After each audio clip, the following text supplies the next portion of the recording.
നീയല്ലേ വരുണിനെ കൊന്നത്? അരണനെ പോയിട്ട് ഒരു ഓന്തിനെ പോലെ ഞാൻ ഉപദ്രവിച്ചിട്ടില്ല. അരണയല്ല, വരുൺ. വരുൺ അവസാനമായിട്ട് വന്ന് ഈ ഹോസ്പിറ്റലിൽ എന്തിനാ നീ പോകുന്നത്? വയറുവേദന ആയതുകൊണ്ട് കാല് കാണിക്കാൻ വന്നതാ. വയറുവേദനയ്ക്ക് കാലാണോ കാണിക്കുന്നത്? അല്ല, കാലിലാണല്ലോ വയറൊക്കെ നിക്കുന്നത്.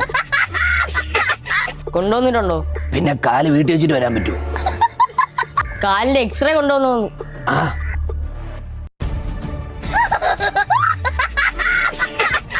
ഇതെന്താ ഇങ്ങനെ? അതിൽ 7-8 ആൾക്കാരെ കാലുണ്ടായിരുന്നു. അതിലുള്ളതിൽ നല്ലതൊക്കെ ഞാൻ എടുത്ത്. വെറും ഒരു 4ാം ക്ലാസ്സുകാരന്റെ ബുദ്ധിയല്ല നിനക്ക്. അല്ല സാറേ, ഞാൻ 3ാം ക്ലാസ്സിൽ തോറ്റ്. അപ്പൊ 3ാം ക്ലാസ്സുകാരന്റെ ബുദ്ധിയല്ലേ വരൂ. നിന്റെ മോക്ക് വരുണുമായിട്ട് എന്താ ബന്ധം? അവിഹിതം. അല്ല, അവിവാഹിതയായ എന്റെ മോക്ക് അവനുമായി ഒരു ബന്ധമില്ല സാറേ. ഓഗസ്റ്റ് 2 നിങ്ങൾ എവിടെയായിരുന്നു? തൊടുകറി. അല്ല, തൊടുപുഴയില്. പുഴയിലെന്താ? മീൻ. അതല്ല, അവിടെ എന്തിനാ